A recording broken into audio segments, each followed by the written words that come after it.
భద్రాద్రి కొత్తగూడెం జిల్లా భద్రాచలం వద్ద గోదావరి నది ఉధృతంగా ప్రవహిస్తుంది. గోదావరి నీటి మట్టం 50 అడుగులకు చేరుకుంది. దీంతో అధికారులు రెండో ప్రమాద హెచ్చరిక జారీ చేశారు. ఎగువ ప్రాంతాల నుండి వస్తున్న వరద నీటితో భద్రాచలం వద్ద నీటి మట్టం క్రమంగా పెరుగుతోంది. దీని కారణంగా పలు గ్రామాలకు రాకపోకలు నిలిచిపోయాయి.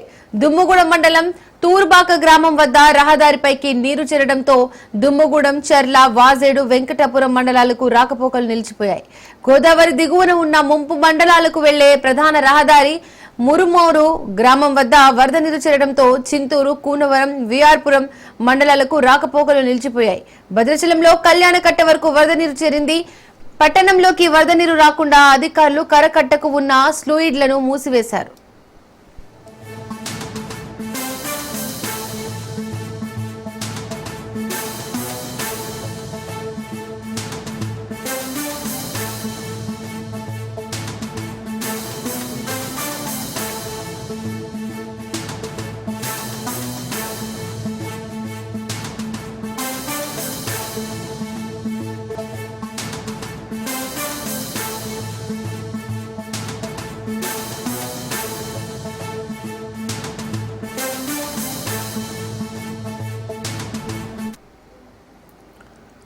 ఇదే అంశానికి సంబంధించి మరిన్ని డీటెయిల్స్ మా ప్రతినిధి నవీన్ అందిస్తారు.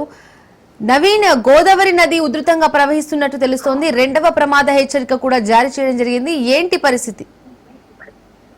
రైట్ దీపిక, భద్రాచలంలో గోదావరి వరద ఉధృతి కొనసాగుతున్నట్లుగా గమనించవచ్చు. అయితే నిన్న ఉదయం ఏదైతే 43 అడుగులకు చేరుకోవడంతో మొదటి ప్రమాద హెచ్చరికను అధికారులు జారీ చేసినట్లుగా కూడా చూడవచ్చు. అయితే నిన్న రాత్రి 10 గంటలకు 48 అడుగులకు చేరుకోవడంతో రెండవ ప్రమాద హెచ్చరికను కూడా జారీ చేసినట్లు జిల్లా అధికారులు తెలిపిన పరిస్థితి కూడా ఉంది. అయితే ఇదే మొదటిసారి రెండవ ప్రమాద హెచ్చరిక. అదేవిధంగా మనం చూసుకుంటే 53 అడుగులకు చేరినట్లయితే మాత్రం మూడవ ప్రమాద హెచ్చరికను అధికారులు జారీ చేసే అవకాశం ఉన్నట్లుగా కూడా చూడవచ్చు. మొత్తంగా మనం చూసుకుంటే ఈ యొక్క భద్రాచలంలో 11,44,645 క్యూసెక్కుల నీటిని అయితే దిగువకు విడుదల చేస్తున్నట్లుగా వారు తెలిపిన పరిస్థితి కూడా ఉంది. అయితే రెండవ ప్రమాద హెచ్చరికను జారీ చేయడంతో ఈ యొక్క రెండవ ప్రమాద హెచ్చరికకు ఈ యొక్క గోదావరి నీటి మట్టం చేరుకున్నట్లయితే మాత్రం కొన్ని ప్రాంతాలు ఏదైతే వీరు అధికారులు సహాయక చర్యలు చేపట్టడానికి గాను మొదటి ప్రమాద హెచ్చరికకు కొన్ని గ్రామాలకు ఎఫెక్ట్ గా ఉంటుంది. అదేవిధంగా రెండవ ప్రమాద హెచ్చరిక జారీ చేసినట్లయితే మరికొన్ని గ్రామాల్లో మూడవ ప్రమాద హెచ్చరిక జారీ చేసినట్లయితే ఈ విధంగా వాళ్ళు స్టెప్ బై స్టెప్ చేస్తున్న పరిస్థితి కూడా ఉంటుంది. ఈ నేపథ్యంలో రెండవ ప్రమాద హెచ్చరికను జారీ చేసిన నేపథ్యంలో ఈ నీట మునిగే గ్రామాలన్నిటి ప్రజలందరినీ కూడా సురక్షిత ప్రాంతాలకు తరలి వెళ్లాలంటూ పునరావాస కేంద్రాలను కూడా ఏర్పాటు చేశారు. వారిని అక్కడికి తరలించినట్టుగా కూడా చూడవచ్చు.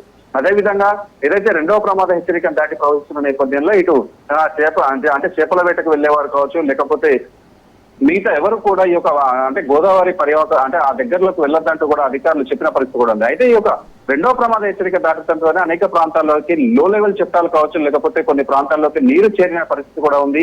దీంతో ఎవరు కూడా అటువైపుగా ప్రయాణాలు చేయవద్దంటూ కూడా జిల్లా అధికారులు ఆదేశాలు జారీ చేసిన పరిస్థితి కూడా ఉంది. అదేవిధంగా మనం చూసుకుంటే ఈ యొక్క నీరు పెరగడంతో అనేక ప్రాంతాల్లో దుమ్ముగూడెం మండలం తురుపక్క గ్రామం వద్ద రహదారిపైకి అయితే నీరు చేరడంతో దుమ్ముగూడెం, చర్ల, వాజేడు, వెంకటాపురం మండలాలకు రాకపోక పూర్తిగా స్తంభించినట్లుగా కూడా చూడవచ్చు.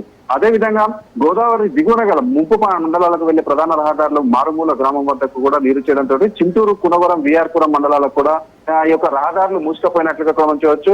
అదేవిధంగా మనం చూసుకుంటే ఏదైతే పర్ణశాలలో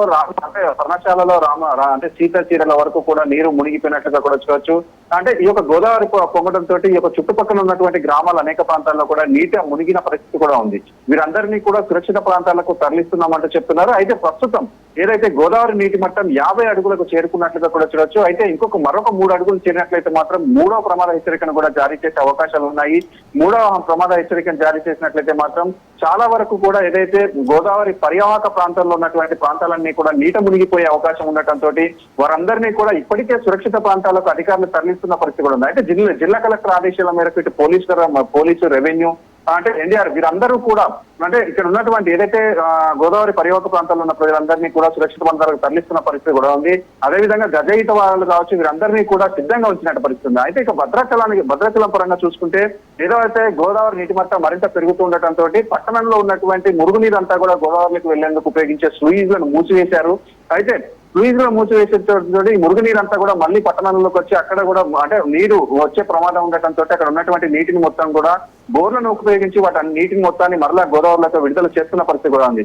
అయితే మూడో ప్రమాద హెచ్చరికను జారీ చేసేటైతే మాత్రం అందరూ అప్రమత్తంగా ఉండాలంటూ కూడా జిల్లాధికారులు తెలిపిన పరిస్థితి అయితే ఉంది. Deepika, right Naveen, thank you.